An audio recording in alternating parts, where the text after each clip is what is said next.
เคารพนับถือน้อง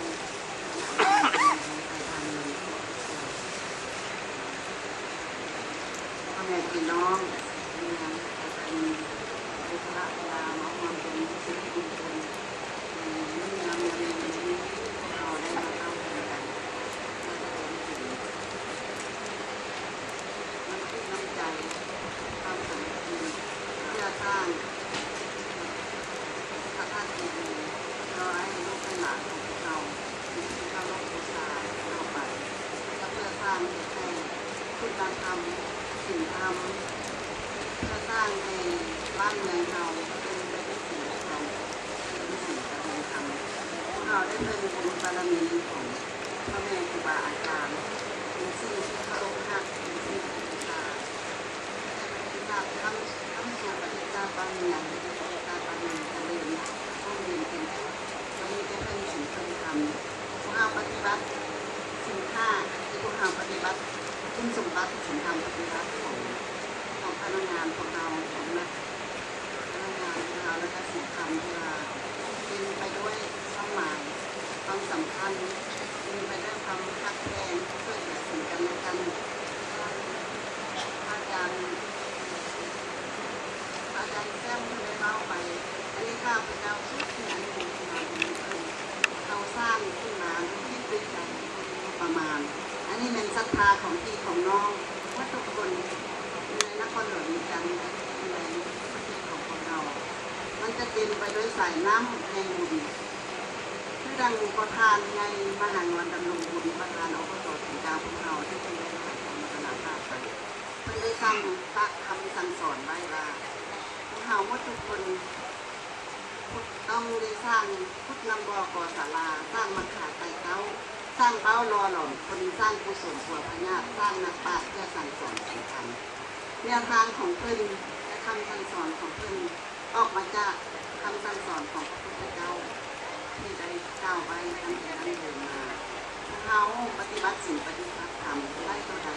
คือศีลห้าได้เท่าใดแค่ยิ่งให้บ้านเมืองมีความสุขความเจริญเพื่อให้ประชาชนได้รับความเป็นธรรมเมื่อเราปฏิบัติศีลปฏิบัติธรรมเพื่อให้ชนะวัตถุสิ่งทุกอย่างศีลห้าและศีลธรรมมันจะเป็นสิ่งที่โชคดีใสและชนะสิ่งที่บดีโรงงานในสังคมบ้านเมืองของเราโดยเฉพาะในดินแดนแห่งบุญในเมืองไซธานีนี้น้อยนะคะพระเจ้าจุฬาพ่อแม่พี่น้องในองค์การจัดตั้งเมืองไซธานีจะเป็นผู้ที่นำเอาความสามัคคีเอาน้ำใจแห่งบุญสายน้ำแห่งบุญเข้ากันมาเล่ารวมอยู่ในสถานที่นี้สร้างพระเจ้าเจดีย์ของพวกเราขึ้นอันเป็นประวัติศาสตร์เพื่อเห็นให้ลูกให้หลานเราโมบารุ่นพ่อรุ่นแม่รุ่นปู่รุ่นย่าตาทวดของพระเจ้าสร้างประวัติศาสตร์อันล้ำลึกมาให้แก่เราให้เจ้าได้มีวันพระโลกาไปมันมีวันที่รักษาเป็นวันที่เพิ่มทางใจของเราและข้าพเจ้าคิดว่าถ้าเป็นนี้เราได้ท่องธรรมะเอาแบบนี้เพื่อสร้างสัญญาณเพื่อสร้างที่สักการะบูชาในไร่นี้เป็นวัฒนธรรมล้ำลึกและตอนทำทางชาติที่2 ธันวาคมใน2021จะมาถึงในกองประชุมในของเราที่สักการะบูชาที่สุดนำสุขนำใจนำสุขจากและขออวยพรให้เมื่อทุกคนพี่น้องชาวนครหลวงกันและชาวเมืองกันไซธานีจงมีใจโชคใจใสและนำความสุขความเจริญใบหน้าอันใหม่มาสู่เมืองไซธานีของพวกเราให้ปัดเป่าสิ่งที่บุญงามอันใดต่อแต่เมื่อทำปีเก่าปีใหม่ขอให้มีใจโชคใจใสผู้ที่เป็นแม่ค้าก็ขอให้โชคให้ลาภผู้ที่เป็นพนักงานก็ขอให้ก้าวพุ่งหุ่งเมืองเป็นประชาชนก็ขอให้ทุกเข้าเป็นส่วนทุกผักวัดสันติและขายหลายเนาะให้พวกเราโควิดพระธาตุโควิดดีพวกเราได้ชนะแล้วแต่พวกเราต้องเพิ่มตนเองรุ่มตนเองที่